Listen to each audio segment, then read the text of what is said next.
Hey everyone, I'm Arglefumph. People have asked me to do a painting of Tino Balducci. So that's what this video is. I'm going to do an acrylic painting of Tino Balducci. Let's just have some fun with it. I did not do a practice painting, which I probably should have. So I'm just going to sketch it out in pencil. See, he's got giant thing of hair like that. And then, let's see, it looks like his hair comes down here. He's probably have sideburns. You know what? I'm going to give him big old sideburns here. Yeah, there we go.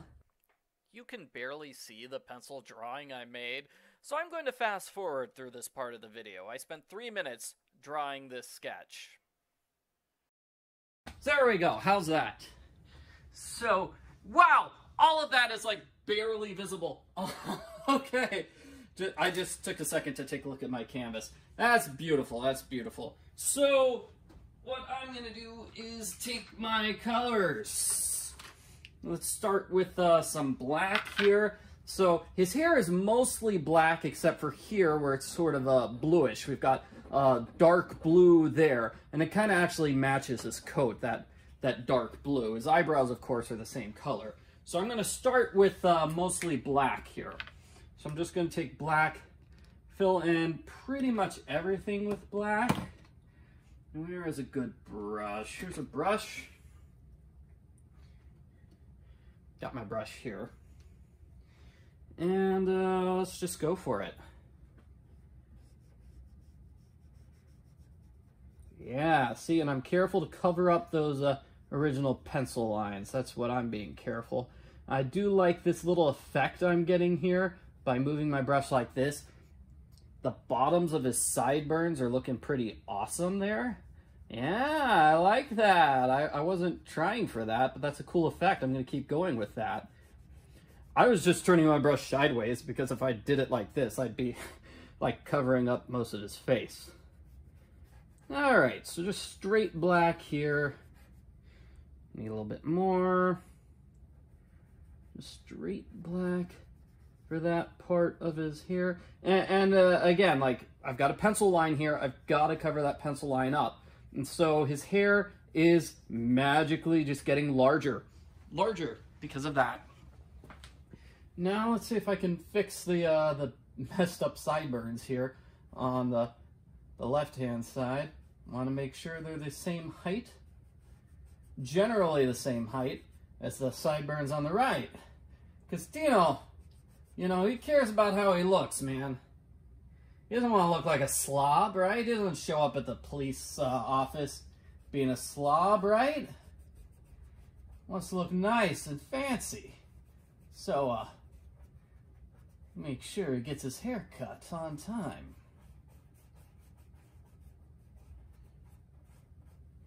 So you should, I think we're going to try to, we're supposed to paint like this. I could go from the middle out or from here out because that's the direction he would brush his hair. So it looks more natural that way. If I was painting it up and down, that wouldn't look natural. So that's a little painting tip for you there. And I'm going to get the eyebrows while I'm at it. Yeah, there we go. There we go.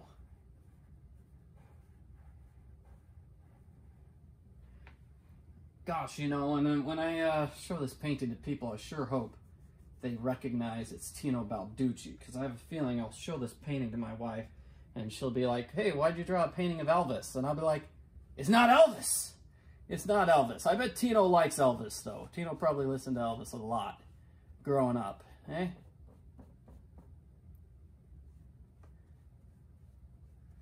Trying to get these corners. The corners are always really tough. Just because, you know, this easel holding up the canvas is in the way.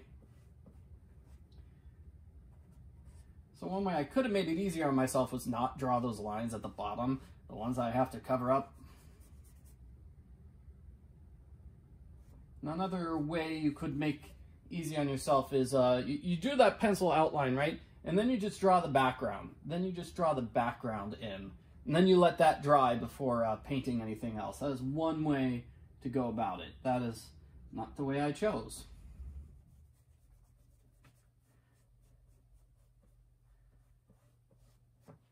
All right, because that takes time. I didn't want to like wait 10 minutes for it to dry or however long. This is acrylic, so it doesn't take too long to dry. So I'm going to do the eyes now, just the darker part of the eyes. He has the intense blue eyes. He's got those baby blues. Yeah. So let's see. I'm going to do the like outline of the eyes here. I kind of have to because I drew that, and I'm already seeing like pencil lines here that I missed. So that's something else you can do with the fine detail brush, is just get in, fix any mistakes, or make new mistakes like I did there. Now his eyebrow's big. Now he's got Groucho Marx eyebrows. Do a little circle there. Do a little eyeball circle there. And those are his eyes. So it looks like in the game he usually has a furrowed brow. So we don't actually see much of this area in between the eyebrows in the eyes. That's sort of what makes his eyes so intense, is he doesn't really have much of a... So here I'm just doing an outline for nose. Gonna need a bit more paint here. Oh yeah, this is amazing. Woo! Tino. And now he's got cartoon eyes. I love it. Great. Good job. Good job. And then we'll give him some nice teeth. How's that? Give him teeth like that. Another strategy, which I probably should be using, is called an eraser. So have you heard of this thing called erasers? Yeah, you can use them to erase pencil marks. Yeah, that way you don't have to do what I'm sort of failing to do, is cover up your pencil marks. You could just erase them with this eraser thing. Yeah. It's a little complicated. Look at them, big old smile. Now he's got like hockey mask teeth. This is great. Okay, and Tino, I'll be coming back for the stubble, but he's got stubble. I'll have to come back for that. And you'll notice my paint is sort of drying out. I'm gonna dip it in water here. Dip my little paint in water. That'll make it go a little bit farther. Not paint, the brush. So I'm dipping the brush in water. So that way I can use it a little bit longer. There we go. Ooh, amazing. It is amazing, yes.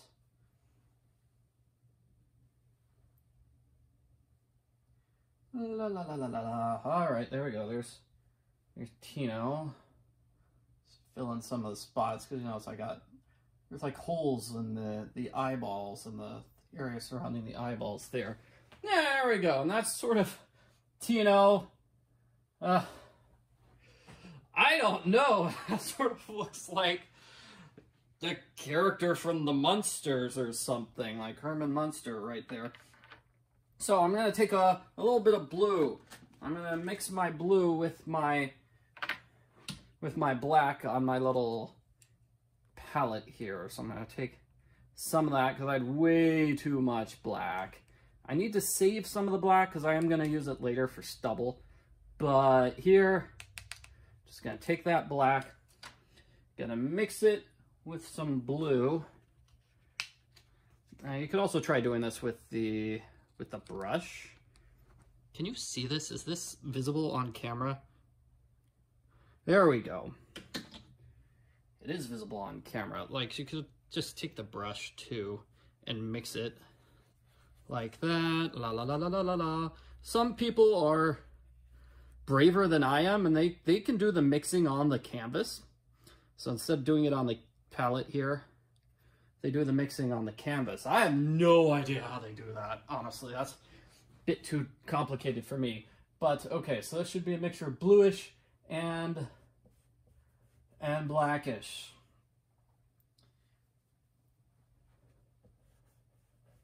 So this part of Tino's hair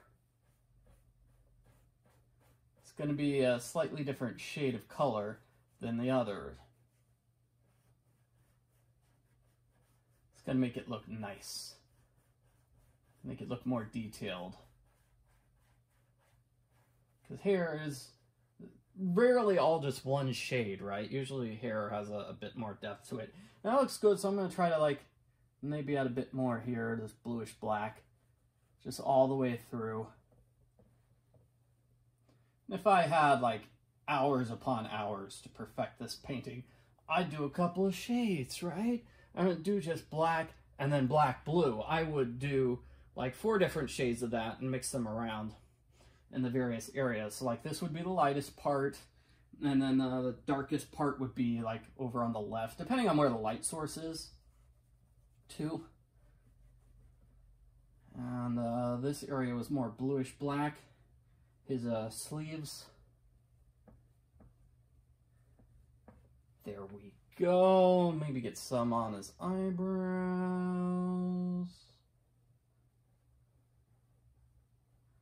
There we go. There we go. That's beautiful looking Tino. This is a very simple portrait, as you can probably tell. I made a mistake, everybody. I tried painting in his skin without waiting for the outline to dry first, so the 2 paints got all mixed up. Kind of looks like it's dark shading, though. Actually looks a little bit nice, but that's not the effect that I was going for. So wait for the paint to dry before coloring in the skin. That is my suggestion.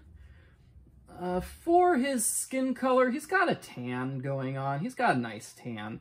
Probably hits the tanning salon every now and then. He wants to look nice, right? So when he's getting his eyebrows all cleaned, he gets a tan sometimes. That's what he does. It's just how Tino rolls, you know? That's how he does it.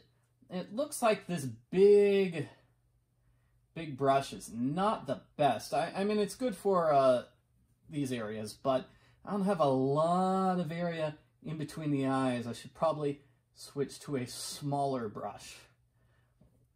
I'm not going to do that, but that's what I should do. Just letting you guys know. Alrighty. Trying to make it all smooth. You might need to like dip your brush in water every now and then.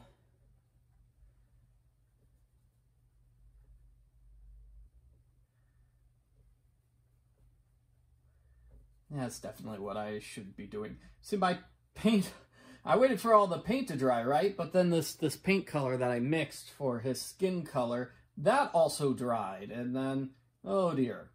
But you'll notice his skin color kind of covers up the nose a little bit there.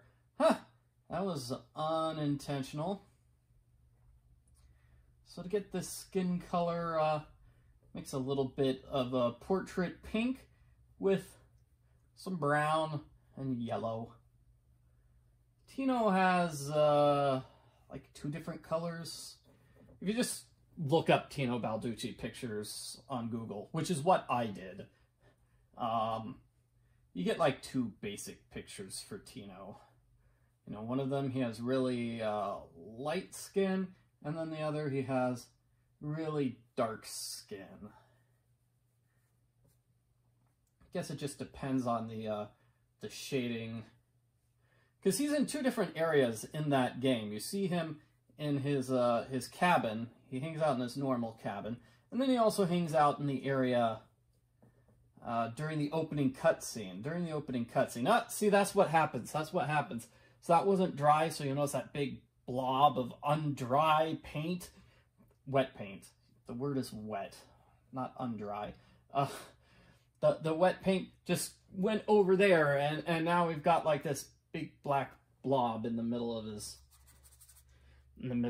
ear, and trying to get it off. Like, this is me just going like, and it's getting everywhere. It's getting everywhere. Oh no.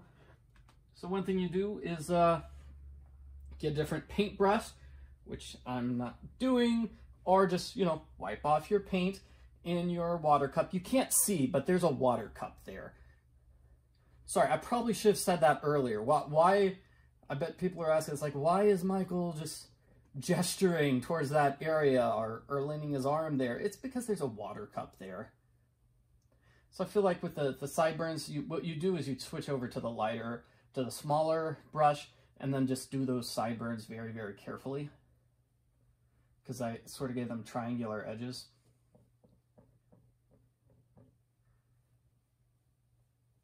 And because this is a rough painting, all I'm doing here is just trying to get rid of all the white spots. Well, it does kind of end up with spots here where like the black and the skin color is kind of overlapping the black. That looks okay-ish. I know there are probably some painters that think it looks terrible. That's okay, I think it looks okay. Now let's see. I think the next major thing here, you know, once you get rid of all those white spots, just smooth out the paintbrush strokes, because I think that looks a little tacky. I know a lot of people think that too. Like, you can see visible brush strokes. Well, then just try to smooth them out. Just smooth them out so it's not so obvious that you painted this.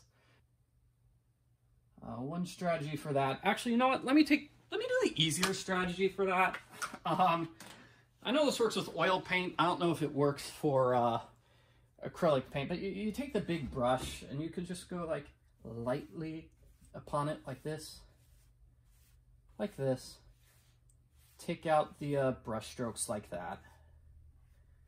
And if you do it too heavy, it's like this, where, you know, it looks like, well, we've only got left and right brush strokes. So I think another way is like this. There we go. Yeah, that's how you do it. Okay, so you do the very light brush strokes, left and right, up and down, diagonal, even. And that just smooths it out in all directions and makes the skin look a lot smoother. Ah, no, don't drop paint brushes on the ground. Oh no! Got more. Oh, got it all over my finger too. Well, this was messy. Oh, also here's just like a lesson in make sure your paints are mixed correctly. It looks like this was not mixed correctly because it's like, oh, all of the yellow is still here at the bottom. So that would be an example of not the best painting. But here I'm smoothing out that little darker area that I just made. Just smoothing it out. And it actually looks kind of nice. That looks like on-purpose shading. And what you do is you can also mix in a little bit of white here. Put that on the lighter spots, and that also looks like on-purpose shading. Okay, let's say that's good enough for Mr. Tino's head. We've only got one more thing to do, which is that blue, light blue color. Do I have a brush for that? My brushes are over here. I've got a light blue color here, so I'm gonna mix. Let me hold this up so you can actually see. Yeah, you can see how I got the paint all over my fingers and it's very messy. Okay, so there's a little bit of light blue there. Gonna take this light blue. It's gonna be Tino's jacket here. Gonna be his jacket, right? So that's the color of his jacket. And look, wow, that's even covering up the outlines too. I had no idea, because usually the lighter colors, this is light blue, usually don't really cover up darker colors that well. But I think it's probably because I waited for this darker outline color to dry. Usually I expect it more like this, where like if I paint the lighter color over the darker color, we get this little blur. You can still see the darker color underneath. And that actually is a real life painting technique. Is what you do is you do this in like black and white or grayscale. I feel like it's easier to do grayscale in 4 or so colors. So black, white, dark gray, light gray, and then I just do that So like his hair would be black, and then the lightest part of his faces would be white.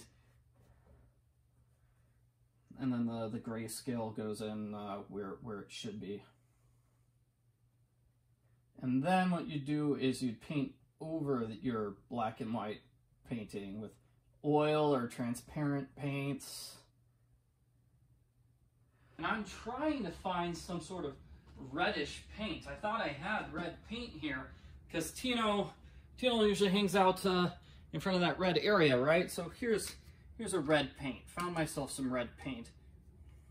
I'm just going to do that for the background. In fact, I'm going to drop it in this black here. Drop it in that black I've already got. Don't want to waste that leftover. Don't want to waste all that leftover black. So I'm just going to use that for my background. Ooh, that's a bit too much black there. Try to get more reddish.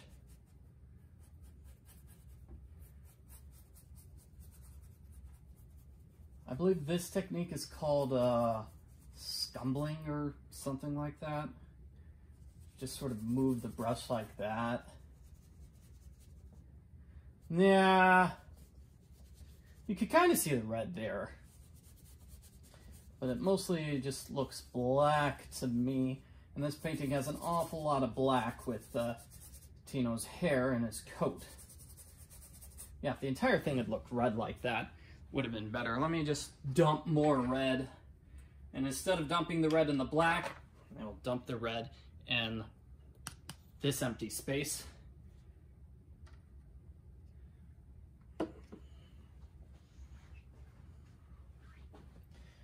Now I'll just make this a bit more reddish, because that's what that main compartment looks like. It looks pretty reddish to me.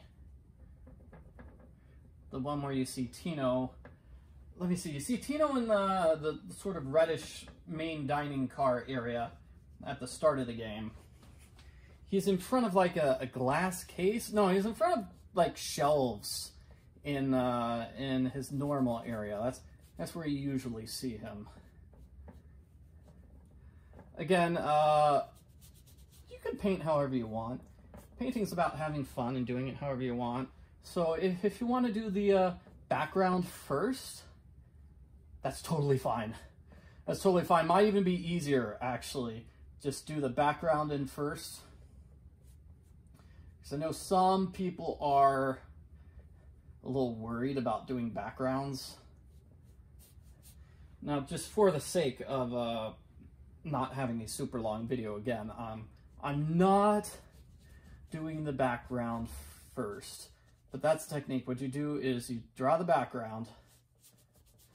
No, you do what I did first, which is you do your little pencil drawing, or you get your basic outline, your basic shape blocked in. Then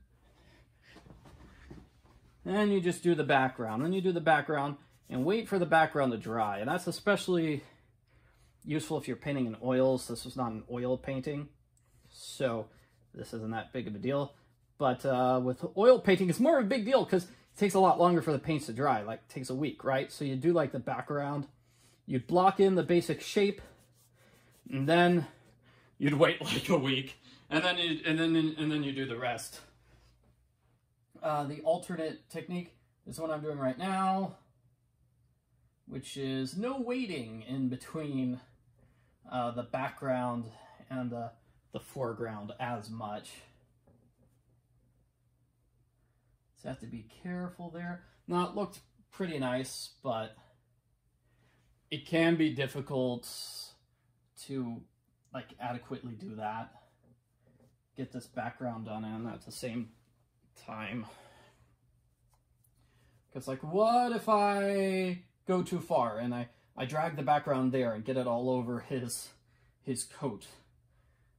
Would that ruin the painting? That might ruin the painting. People be worried about that. So that's something to worry about. So that's one benefit. If you're really scared about your background messing up Tino, then I'd recommend doing the background first. In this case, I've got like a dark background, so it blends with his hair pretty well. actually. And really, this hair sticking out is the only place where you'd have to worry a bit, where you'd want to paint like this. Do the exact same brush stroke you did to make the hair. That way it looks natural. Because if I had done the brush like this, it'd be like going against the grain, right? And that's the exact same problem we mentioned with the foreheads. We don't want visible brush strokes. No, it's what we did with the hair, right? You want to paint the hair in the direction that the hair naturally grows. And that's what you do here with this hair that's sticking out, right? And then here I'll get a little bit of this reddish. Try to get the red. Make it a bit more red on top. Give more difference between the hair and the background. But it is a very dark background, and that's sort of on purpose too. As it draws your attention into Tino. That's what you're supposed to do with portraits and animal paintings, really. Like, you can draw a super fantastic background. I could draw him standing in front of a waterfall. But then people's attention would be on the waterfall and not Tino. And we clearly want this to be a painting of Tino Balducci. So, again, you want to do what we did with the skin, really, is you don't want visible brush strokes. Maybe you like visible brush strokes. If you do, then fine. That's fine. But people generally don't like brush strokes in a painting. So try to smooth it out, if you will. This is always something I seem to have problems with whenever I try to do acrylics. Is like half the paint is dry and then half of it is not. I think what you do in order to get around that problem is just wet your brush and keep going. Let me show you another painting.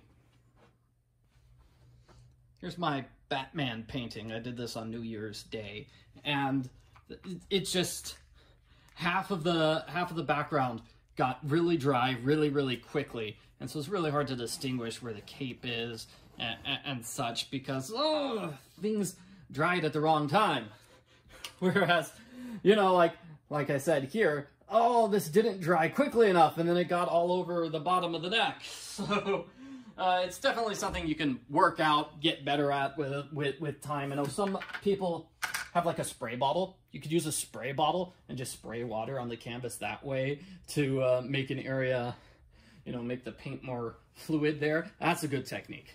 So that is my painting of Tino Balducci. Let's see if I can get a little closer here. Yeah, it's Tino, everybody. So, hope you enjoyed watching me paint Tino Balducci. Thanks for watching.